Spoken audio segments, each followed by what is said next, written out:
नमस्ते गाइस, जय हिंद। कैसे हो आप लोग सब। आज हम लोग बात करेंगे डेडिकेटेड फ्रेट कॉरिडोर्स के बारे में एंड आगे क्या क्या रूट्स बनने चाहिए एंड ये इंडियन इकोनॉमी को कैसे कंट्रीब्यूट कर सकता है।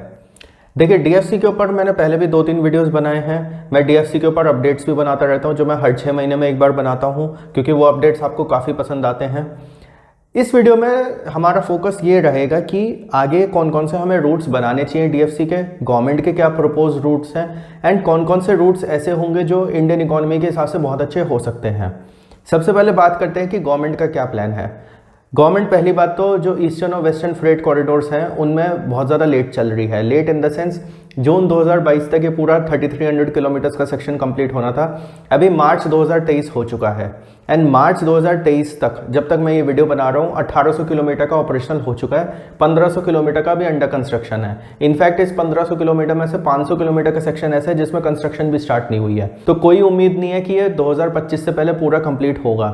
ये पूरा 3300 किलोमीटर कंप्लीट होने में 2025 तो लगेगा ही। अब बात आती है कि गवर्नमेंट ने और कौन कौन से रूट्स प्रपोज करे थे। गवर्नमेंट ने 4 और रूट्स प्रपोज करे हैं। उसमें से एक तो होगा नॉर्थ साउथ, जो कि आपका हरियाणा से तमिलनाडु तक बनाया जाएगा। दूसरा होगा ईस्ट वेस्ट, जो कि आपका मुंबई से कलकत्ता तक बनाया जाएगा। तीसरा होगा आपका सदर्न ईस्टर्न रूट, और ये जो सदर्न ईस्टर्न रूट होगा ये कलकत्ता से लेके विजयवाड़ा एंड विशाखापट्टनम पोर्ट्स को कनेक्ट करेगा। इसके अलावा जो चौथा रूट प्रपोज्ड है वो है तमिलनाडु केरला होते हुए गोवा तक का, जिसमें आपका केरला के कुछ पोर्ट्स, गोवा का पोर्ट, उसके अलावा चेन्नई पोर्ट वगैरह कवर किए जाएंगे। अब बात आती है कि इन चारों में क्या प्रोग्रेस है। देखिए, इन चारों में ज़्यादा कुछ प्रोग्रेस नहीं है। मैंने बीच में कुछ खबरें सुनी थी कि जो मुंबई कलकत्ता वाला है उसकी सॉइल टेस्टिंग वगैरह चल रही है, उसके लिए एरियल सर्वे वगैरह चल रहा है, बट कोई सब्सटेंशियल इन्फॉर्मेशन मेरे को नहीं मिली उनके बारे में। वो प्रोजेक्ट्स डिलेड ही चल रहे हैं। मतलब गवर्नमेंट ने खुद बोला था कि वो प्रोजेक्ट्स जो है 2029 से 2030 तक बनेंगे, बट जिस हिसाब से काम चल रहा है मेरे हिसाब से लगता है कि 2032 ही हो जाएगा। वो 2032 या 2034 तक ही बनेंगे ये सारे प्रोजेक्ट्स जो हैं। अब बात आती है कि प्रेजेंटली गवर्नमेंट को क्या करना चाहिए। देखिए, ऑब्वियसली गवर्नमेंट का सबसे पहला तो टारगेट यही है कि जो 1500 किलोमीटर का जो सेक्शन रह गया है ईडीएफसी और डब्ल्यूडीएफसी का, उसको कंप्लीट करे, क्योंकि अभी जो 1800 किलोमीटर खुला है ना, उससे ही बहुत फायदे हो रहे हैं। फायदे सबसे ज़्यादा क्या हो रहे हैं, ये जितने भी स्टेट्स हैं जहाँ पे डीएफसी खुल गया है, सब जगह जो पैसेंजर ट्रेन है उनकी स्पीड 10 से 15 किलोमीटर पर आवर बढ़ गई है। इसके अलावा यहाँ पे जो कंजेशन था पैसेंजर और गुड्स ट्रेन का, उसको ठीक करने में काफ़ी मदद मिली है। गुड्स ट्रेन को डाइवर्ट कर दिया गया डीएफसी की तरफ। फ्रेट ट्रेन की स्पीड बहुत तेज हो गई है। 70 to 80 किलोमीटर पर आवर पे फ्रेट ट्रेन चल रही हैं, जो कि डीएफसी पे हैं।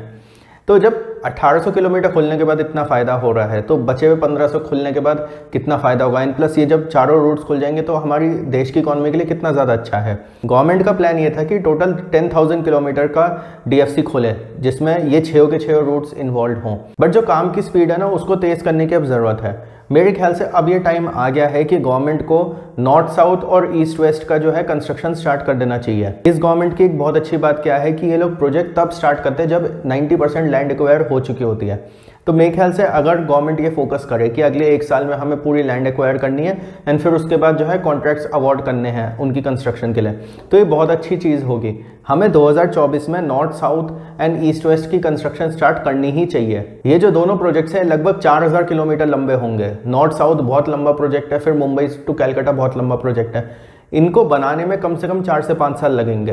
तो अगर हमें 2029 तक एक रोबस्ट फ्रेट सिस्टम चाहिए रेलवेज में, तो हमें कहीं ना कहीं 2024 में नॉर्थ साउथ और ईस्ट वेस्ट की तो कंस्ट्रक्शन स्टार्ट करनी ही होगी। अब बात आते हैं जो और 2 रूट्स हैं, जो कि एक आपका साउथ ईस्टर्न वाला था एंड एक आपका जो सदर्न वाला जो रूट है।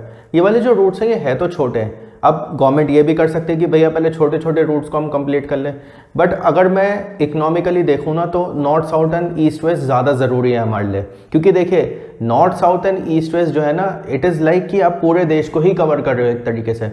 एंड इसमें हमें मदद मिलेगी कि 90% जो गुड्स ट्रेन है वो हम डाइवर्ट कर देंगे डीएफसी पे। अब बात आती है कि क्या हमें इसके अलावा और कोई सेक्शंस भी बनाने चाहिए। देखिए, ऐसे सेक्शंस तो बहुत सारे बन सकते हैं, बट द थिंग इज कि ये वाले जो 6 सेक्शंस है ना, I think these are more than enough. Government को केवल ये फोकस करना चाहिए कि 2030 तक ये 6 सेक्शंस कंप्लीट हो जाए। हम लोग और भी बहुत सारी चीज़ें बोल सकते हैं कि भाई एक राजस्थान से कलकत्ता तक का रूट बना दो, या फिर एक आपका ये पटना से गुवाहाटी तक का एक रूट बना दो। ये वाली चीज़ें हम बोल सकते हैं। नॉर्थ ईस्ट को कनेक्ट करने के लिए हम वाया बिहार जो है रूट्स वगैरह बना सकते हैं। जम्मू कश्मीर की तरफ जाने का एक रूट बना सकते हैं डीएफसी का। ये सारी चीज़ें हम बोल सकते हैं, बट आई थिंक अभी हमारे लिए बहुत ज़्यादा इंपॉर्टेंट ये है कि 2030 तक ये 6 रूट्स कंप्लीट हों एंड ये हमारी पैसेंजर लाइंस को डीकंजेस्ट करने में बहुत मदद करेंगी। अभी जैसे जो दिल्ली से जयपुर का जो स्ट्रेच है वहाँ पे पूरी प्लानिंग करी जा रही है कि इलेक्ट्रिफिकेशन हो रही है, हाई स्पीड ट्रेन्स चलानी है, वंदे भारत एक्सप्रेस वहाँ से चलानी है। बट क्या है कि अभी वहाँ पे गुड्स ट्रेन भी चलती हैं साथ में। रीज़न बीइंग कि दादरी से रेवाड़ी वाला जो सेक्शन है वो अभी अंडर कंस्ट्रक्शन है। जैसे ही वो बन जाएगा सारी की सारी गुड्स ट्रेन वहाँ पे डाइवर्ट हो जाएंगी एंड फिर जो पैसेंजर लाइन्स है उस पर आप मल्टीपल वंदे भारत ट्रेन चला सकते हो, जिसमें आपका ना केवल दिल्ली से जयपुर, दिल्ली से जोधपुर, उसके बाद दिल्ली से अहमदाबाद, दिल्ली से मुंबई, ये सारे रूट्स वगैरह हो सकते हैं। इसके अलावा जो पंजाब से उत्तर प्रदेश का जो सेक्शन है उसमें वंदे भारत ट्रेन्स हों और ट्रेन्स चलानी हो, उसके लिए काफ़ी मदद मिलेगी। अब आप ये सोचिए कि ऐसे में अगर नॉर्थ साउथ ईस्ट वेस्ट और ये सदर्न और साउथ ईस्ट वाला रूट और बन जाता है तो हमारी पैसेंजर ट्रेन्स को कितना फ़ायदा होगा। एंड सबसे बड़ी बात, डीएफसी के स्टेशंस भी अलग होते हैं, इनके कार्गो टर्मिनल्स होते हैं, मल्टी मॉडल लॉजिस्टिक पार्क्स होते हैं, ये सारी चीज़ें होती हैं। इनका मैंने एक स्टेशन देखा था राजस्थान में जो कि 6 किलोमीटर लंबा है। 6 किलोमीटर बड़ा प्लेटफॉर्म है क्योंकि यहाँ पे डीएफसी में 3-3.5 किलोमीटर लंबी ट्रेन्स भी चलेंगी। तो आप सोच सकते हो कि ये हमारे लिए कितना ज़्यादा इंपॉर्टेंट एक प्रोजेक्ट है।